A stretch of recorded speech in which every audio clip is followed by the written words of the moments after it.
So, what is all this about?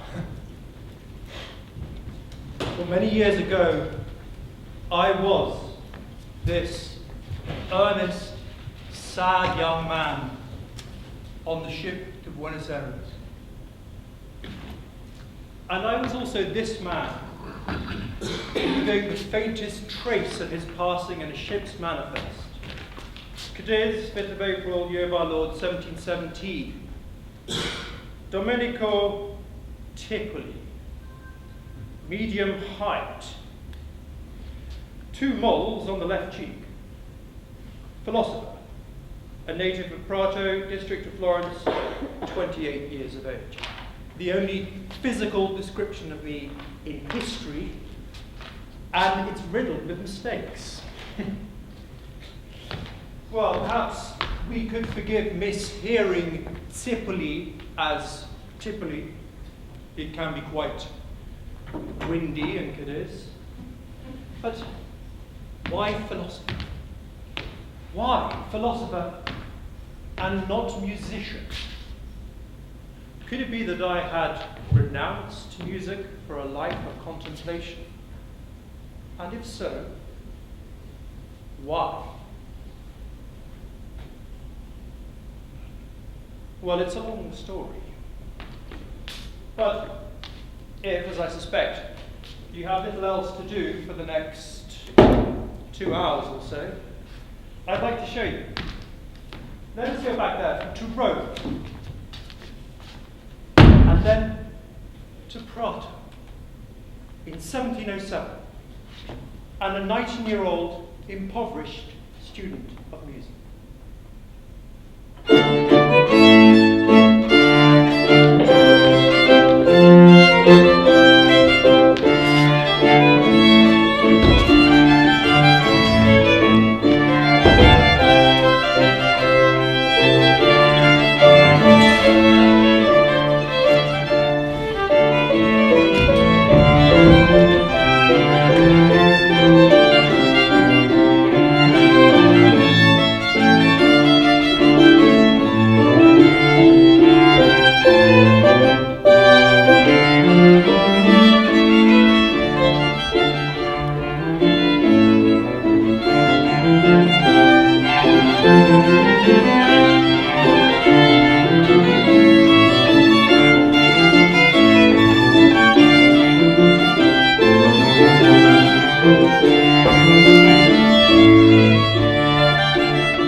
Your Royal Highness.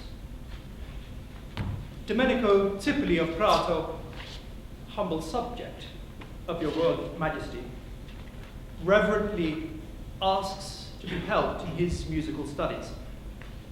Having a strong desire to advance in such studies, he'd like to move to the city of Florence, where there are many masters and facilities for this profession. But since it is not within the petitioner's means to be self-sufficient, being poor, he humbly asks for the sum of 5 scuderi,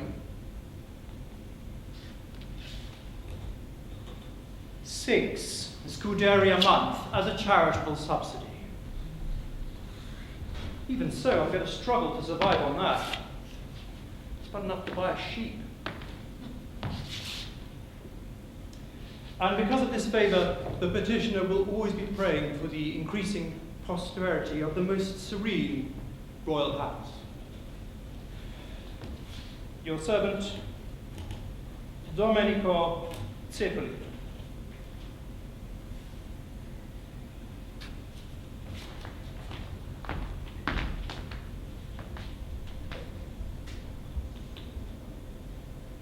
P.S.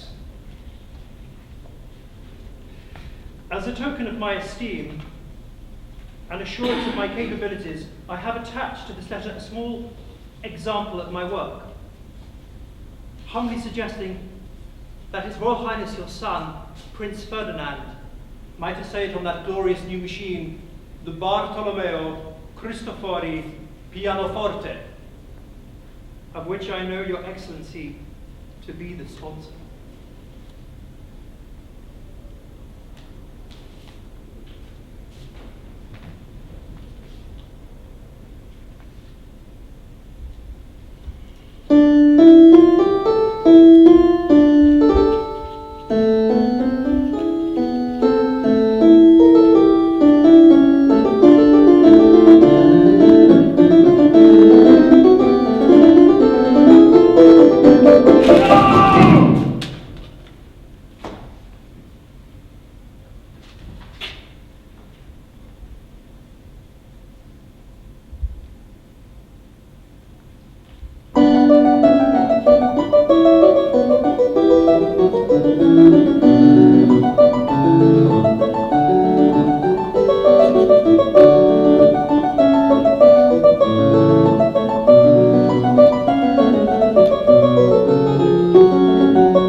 His Most Serene and Royal Highness saw fit to grant me 3 scuderi a month, half what I had asked for, so half a sheep. This enabled me to travel to Florence, where I studied with Orlandini. And then I went to Naples, where I was a pupil of the great Alessandro Scala.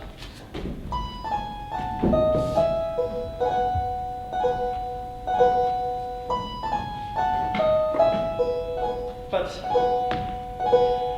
let us pass swiftly over these years, for Alessandro did not like me, and he did not like my music.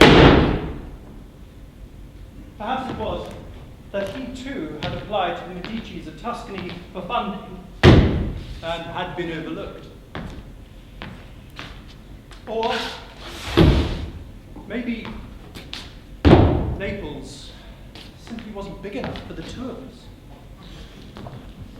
So it was that in the year 1710, I went to Rome to continue my musical education, to seek fame and fortune.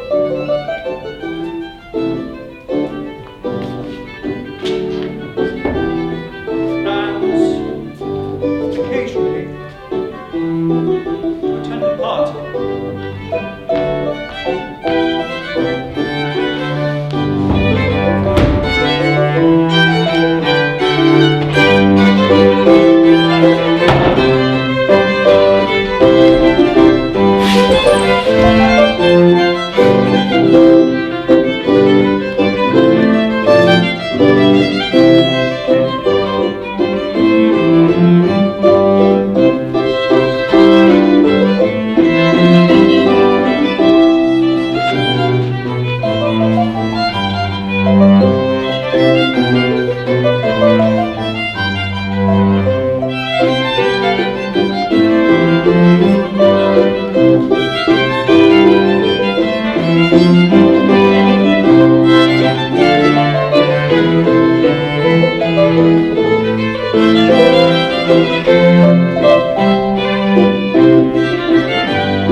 Strozzi, Principessa di Forano, daughter of Ottavia Renzi di Scipione, born into the noble house of Scipio and married into the great dynasty of Strozzi.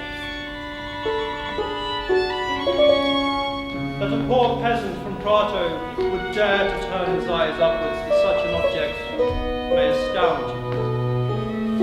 But I dare. I flew too near the sun, and I was scorched.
Suddenly, the path to publication and fame was open to me, no longer barred by my poverty or by the petty jealousies of rivals.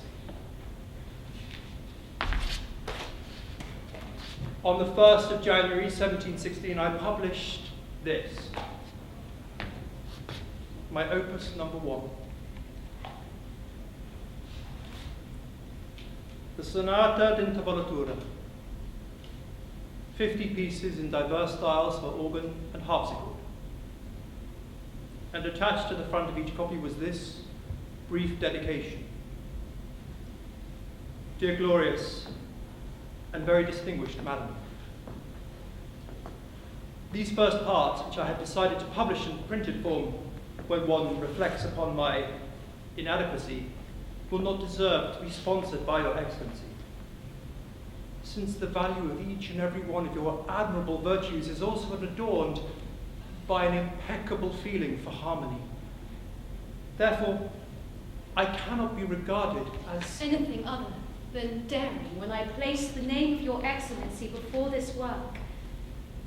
However, the benefits deriving from your sponsorship, like some paintings of dubious quality that appeal to the viewer just because they have been enriched with gold, and a reverential respect of the favour and partiality you have always shown towards me, I trust, will help to excuse the recklessness of my action, as my commission to your command will achieve my fame.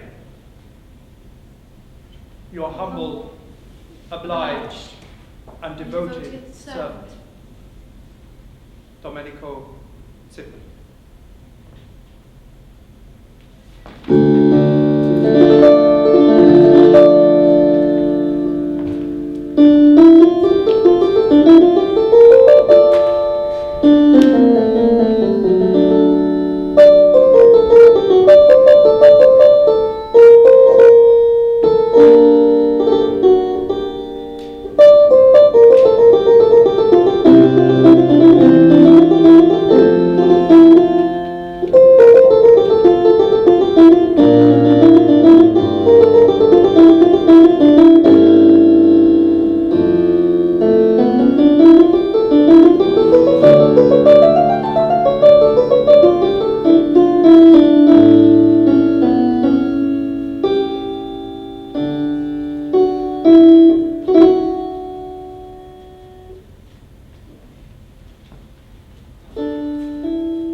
No, not at all. I was just working on, well, some rubbish, really.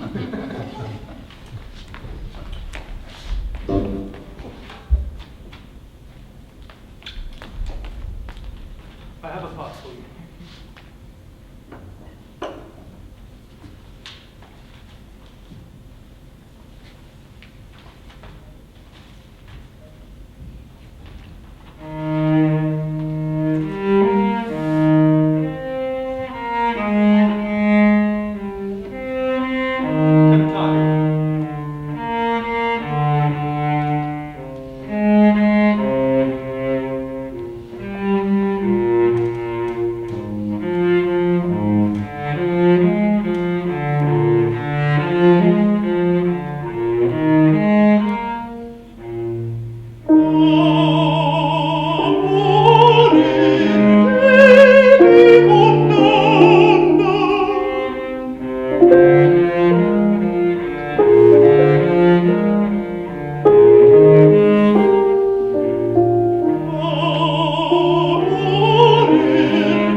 Madam, forgive me, I did not know you would be returning so early. Domenico, did I not say you could come here at your convenience? You did, Your Excellency. And fill this dull old place with your music. If you are not to play this wondrous machine, then who? The maids? My husband's Strozzi? I'm as likely to find his favourite horse as an adept pianist. It is a beautiful instrument. Extraordinary projection. It's one of the new Cristofori pianofortes. I know, Your Excellency. I had one back in Prato that looked remarkably similar. Is this a new piece? It is. So you liked my libretto? I did. A most fitting subject for the salon of a great Roman lady.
And what will you sing to the assembly? Something of mine, I hope. Perhaps the lament from Odellis?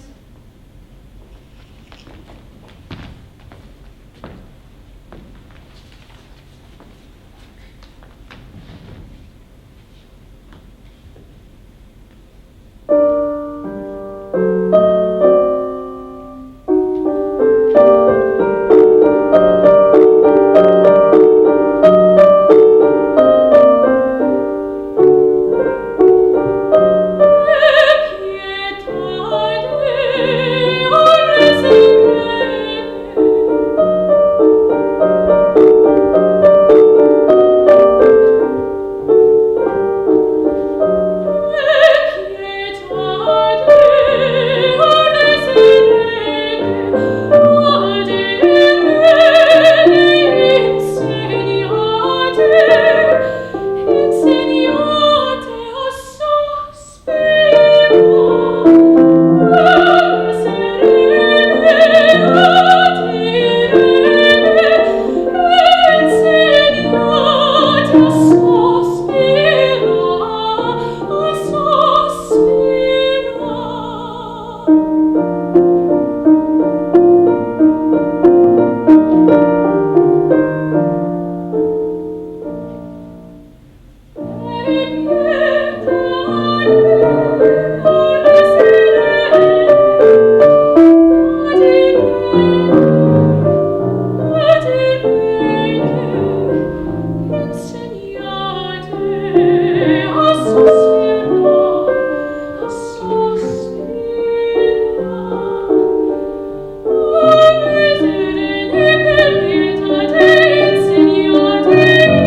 Principessa's patronage ensured that my music received the widest acclaim and approbation.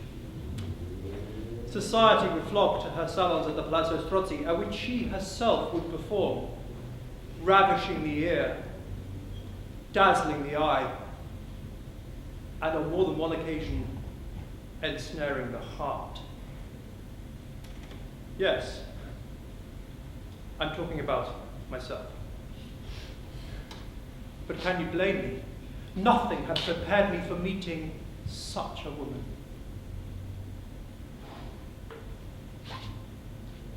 But how had I failed to notice that as the subject for my cantata dell'Offese Vendicarmi, she herself had chosen Lucrezia, the noble Roman lady who would rather die than lose her honor in a moment of worldly pleasure?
Yes, I have seen it.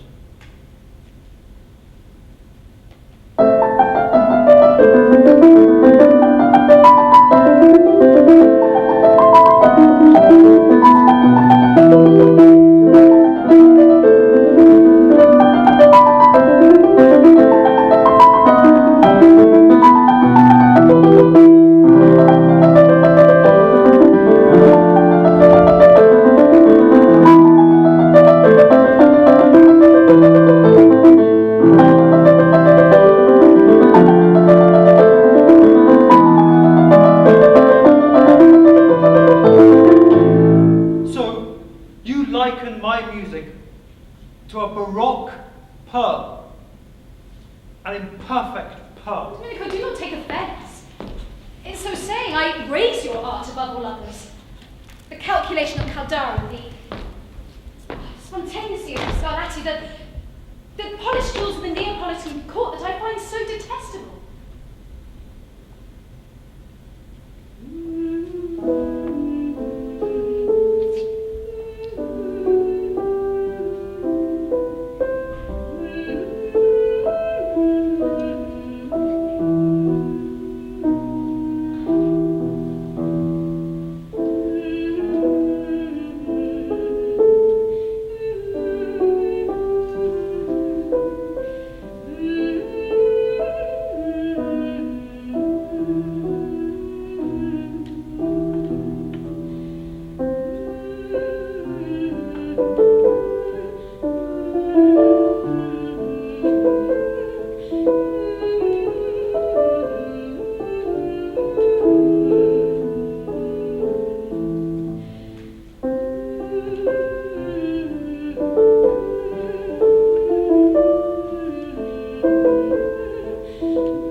contempt does not extend to all things refined and polished.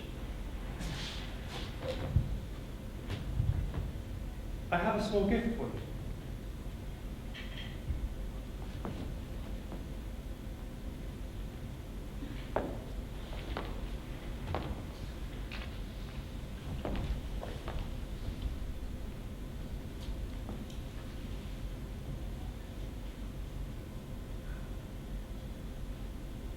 No, Domenico. It is I that should bestow gifts upon you. Keep your pearls. I cannot take them.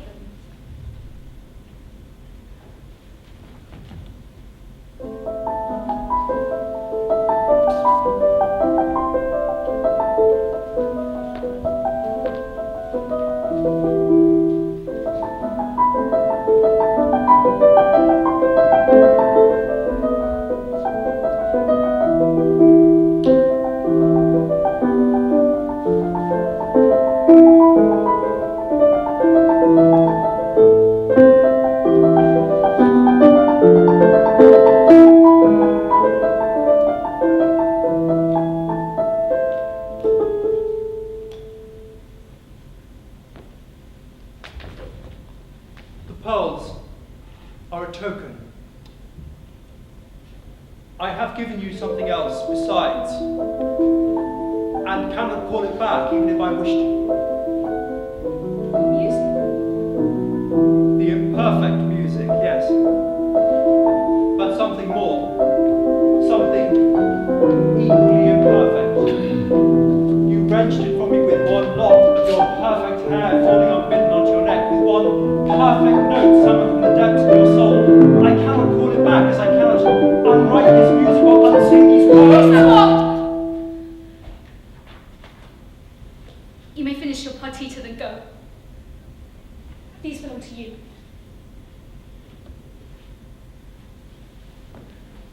I shall return tomorrow. Tomorrow will not be convenient. Please, take your music elsewhere.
So it was to obey her last command that I had thrown myself on this foreign shore.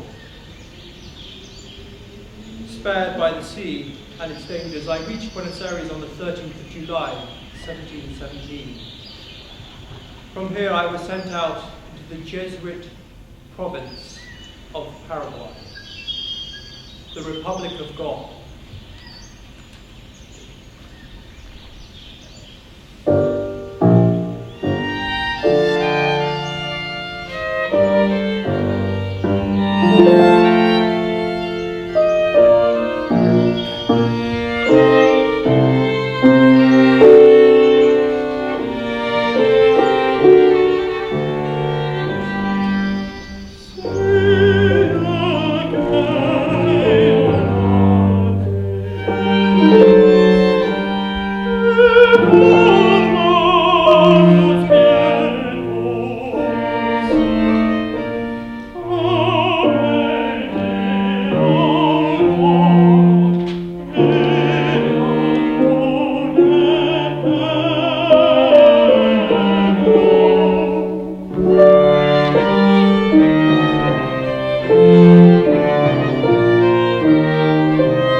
Here, in the heart of the inhospitable forest, were small islands of humanity, the missions. And to them flocked natives from the tribes, the Tupi, the Guarani, the Chiquitos. They were considered by the colonizing powers to be subhuman, savages without souls. But though at first they could not understand our language, they would stand enraptured for hours listening to our music. And once inside the missions, or reductions as they were known, the natural musical aptitude of these strange children of God became quickly apparent, mastering old world instruments with ease and lending their sweet, untutored voices to the most complex melody. This is Pope Benedict XIV, writing in 1749. The harmonic singing spread so well that it was even established in our missions in Paraguay.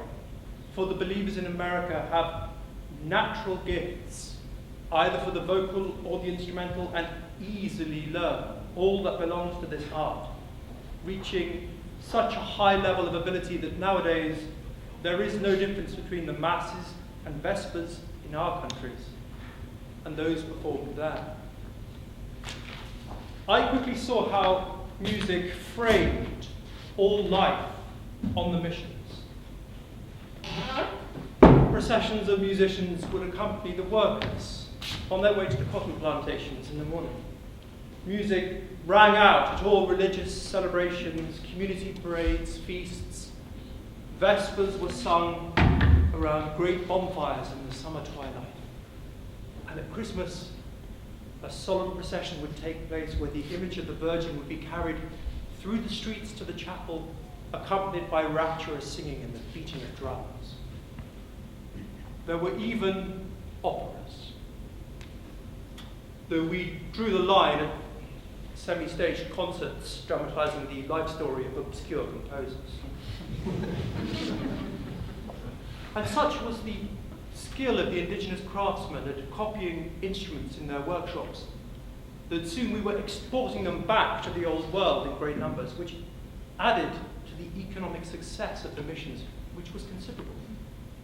There were no taxes, no tithes, no corruption, no backhanders. All were considered equal. All had an equal share of profit. Capital punishment was abolished. The first instance of this in human history, and so the tribes flocked to the sanctuary that was offered by the missions. At its height, the vast territory known as the Jesuit province of Paraguay covered parts of modern-day Argentina, Bolivia, South Brazil, Paraguay, Uruguay, and Chile, with 150,000 people spread over 40 settlements. I wish you could have seen them, these republics among the clouds, when of a morning, with the mist lifting off the canopy of trees, there would come, mingling with the calls of the jungle birds, the voices of children crying out, "Awake! Awake, you sons and daughters! Awake! Awake, you sons and daughters! And praise God! Hear Mass and then to work. Do not delay. Do not be lazy. Look, we are already sounding the drums.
but stronger, more consuming than before. And instead of serving my vanity and the fancies of the Italian elite, here I offered it up to heaven and to the service of this society.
But this glorious time was not to last.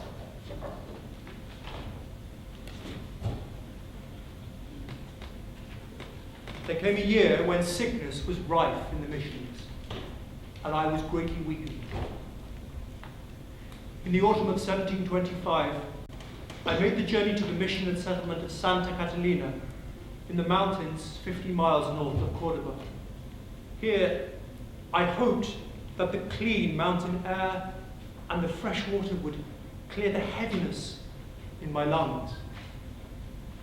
And then, with a new bishop expected soon in the province, I would finally complete my ordination to the priesthood. Although I had studied almost 10 years, I was still not a priest. I had become sidetracked by my music, writing masses, motets for the church in Cordoba, and then copying and forwarding them to churches within the province. And the labor was considerable. I had worn myself out.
the Bishop of Saricolea and Lolea.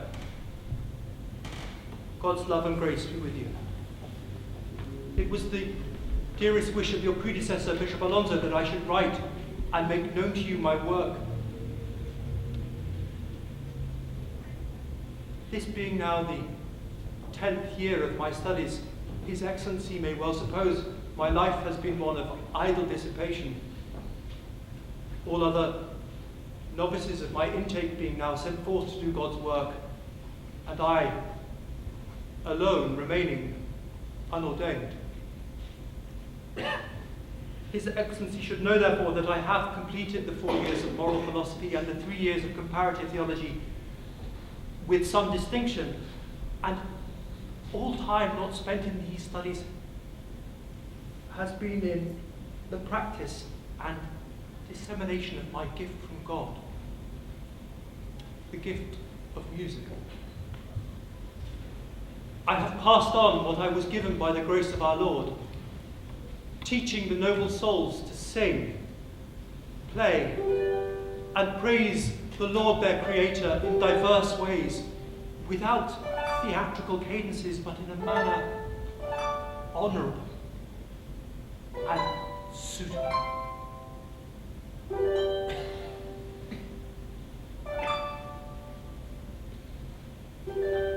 Though troubled with fever and some heaviness of breath,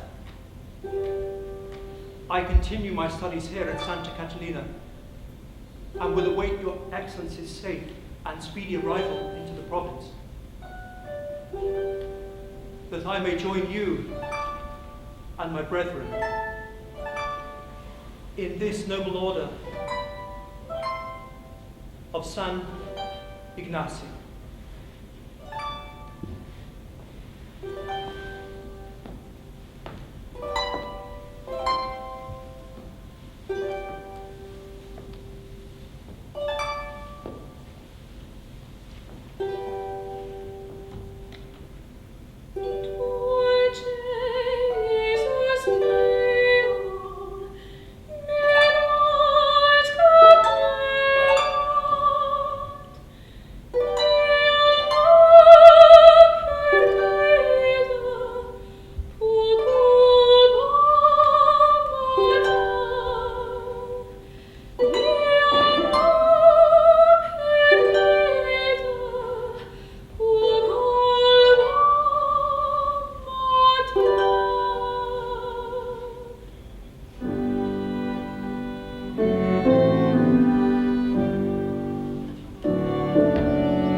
The Bishop and I were never to meet,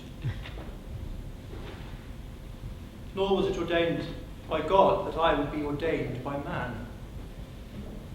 on the 2nd of January, 1726, at the age of 37, I finally succumbed to the White Plague, now called tuberculosis. My roommate, Pedro Lanzano, wrote rather a nice obituary. He had a very pleasant character and habits so loved by God and his fellow men. His features were dominated by a virtuous appearance, fixing his eye firmly on the face of his fellow man, and not downturned like a woman. I'm sorry, he's Catholic. In his worship and various devotions, he honored his guardian angel, and he believed that through this angel he was finally saved. When he spoke, it was as though divine. Well, so much for my life. What of the Republic of God, the land without evil? Well, snakes come into paradise, and in this case, 2 snakes. All these years, Spain and Portugal had looked on in envy at the success of the missions, and they feared that our independence, our equitable division of wealth, was a challenge to the secular authority of their regimes. In Madrid in 1750, a secret treaty was signed, giving Portugal the rights to the lands of all the Paraguayan missions, and the tribes were ordered out. When they would not leave, war was declared.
Massacres and enslavement began.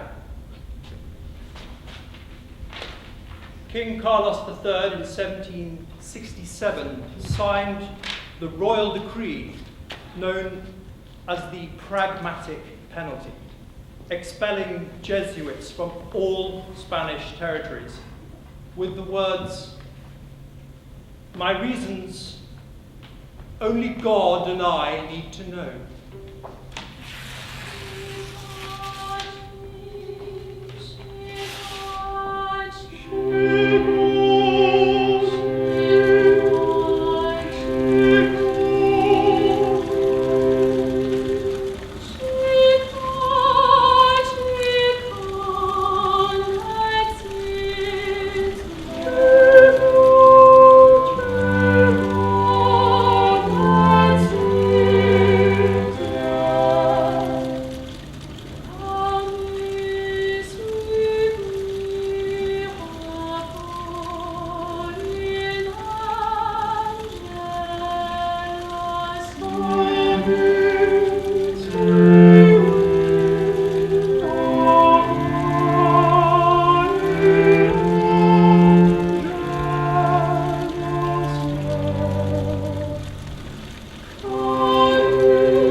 with the suppression and the dissolution of the Society of Jesus by Pope Clement XIV in 1773, all records of my existence were lost.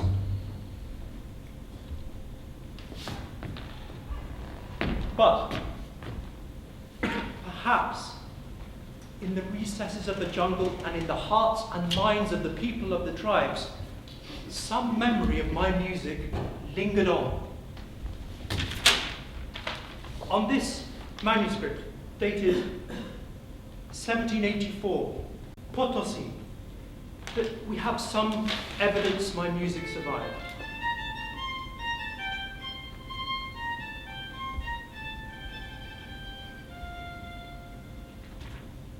Potosi was a vast silver mine in Bolivia, where doubtless many of the people enslaved from the missions would live out their lives in misery. And here, we see they were still singing, writing, and circulating my music. A few phrases saved from the wreckage.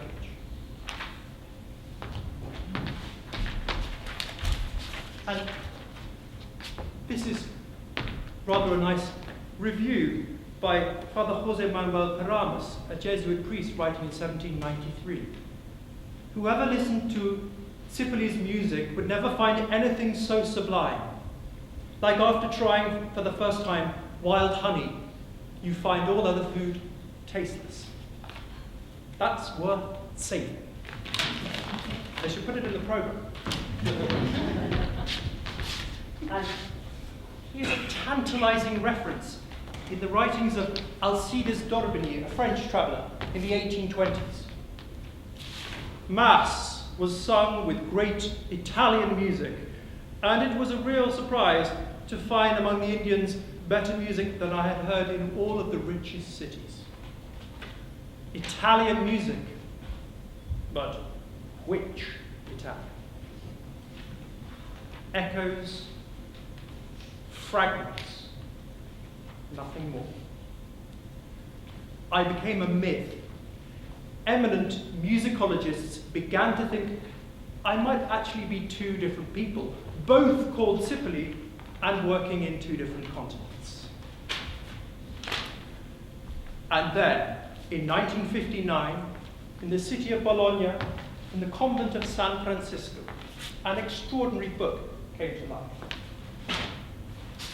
Giovanni Battista Martini's Storia della Musica, one of the first musical dictionaries in the world.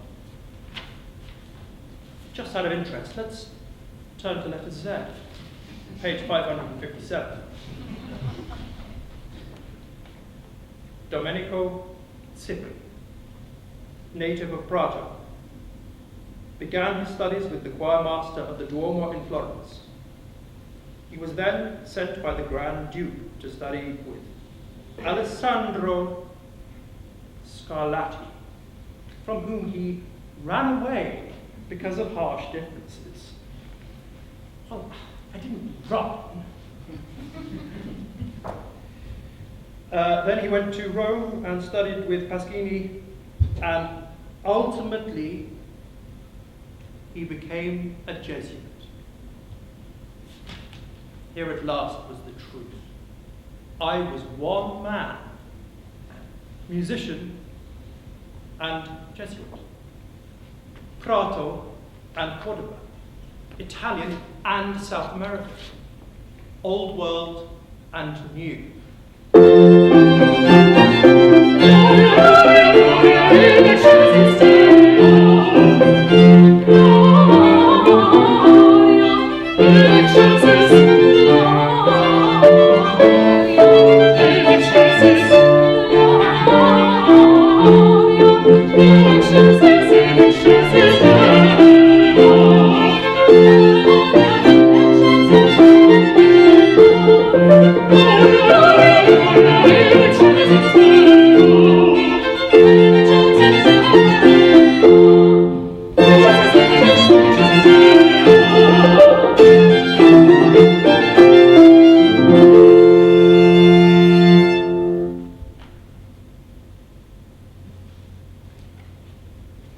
But that's not quite the end of the story.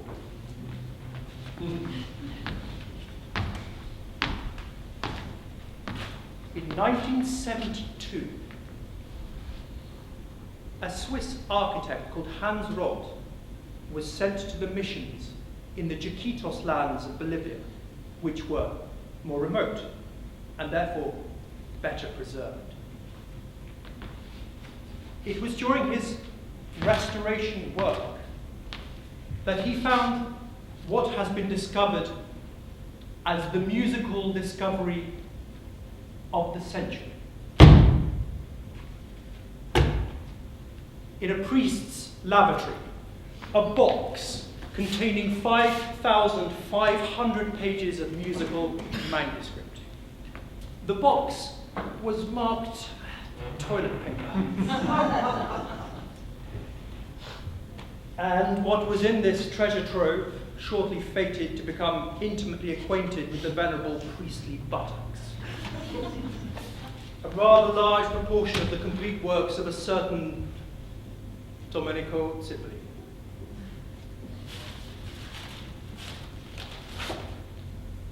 My Beata Sphere. Beata Sphere, Beata Sphere, quintile domino, quintile domino.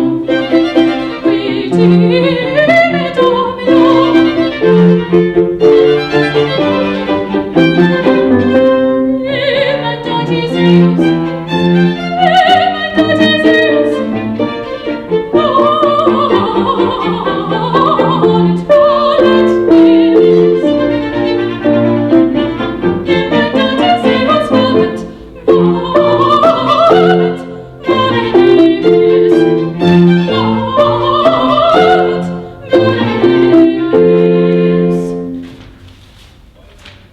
I miss a San Ignacio.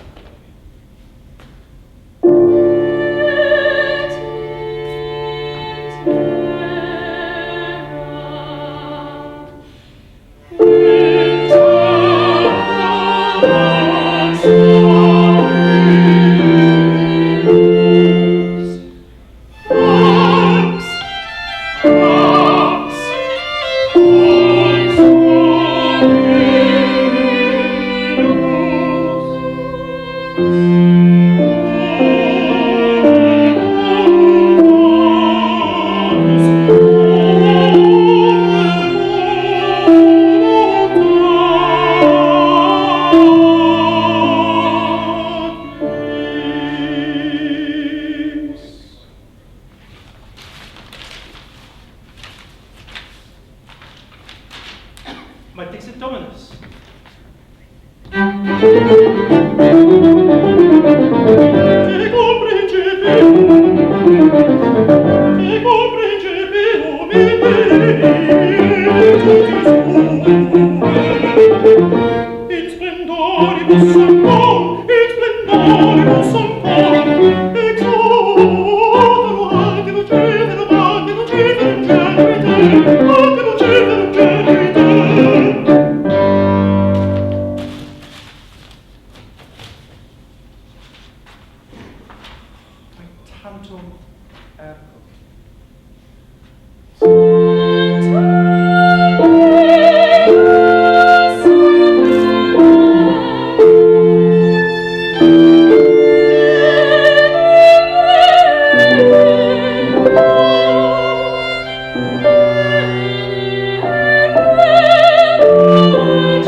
masses, motets, psalms, anthems, glorias, kyries, credos. Perhaps it's best not to dwell too long on what might have happened to all the missing Benedictuses and Agnus Deis. Let's just say they've been wiped from history.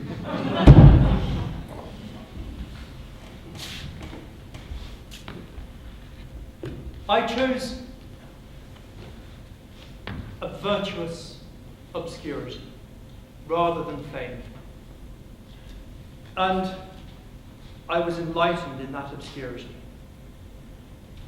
But to be strictly accurate, I have not achieved an everlasting obscurity.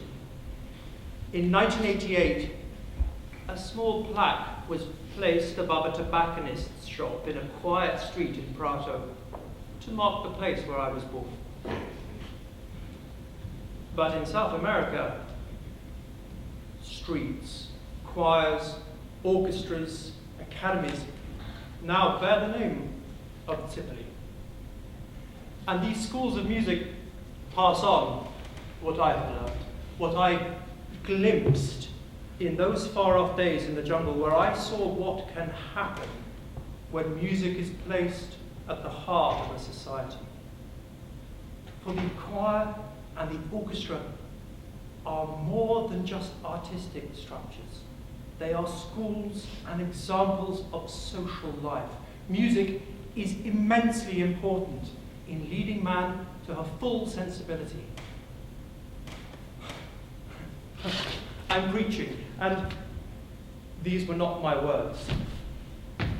This was said last year by Jose Antonio Abreu, composer, conductor, economist, and founder of El Sistema in Venezuela, a program of choirs and orchestras that use classical music to educate, create social cohesion, eradicate ignorance, and, it is hoped, poverty. I wonder where on earth they got that idea from.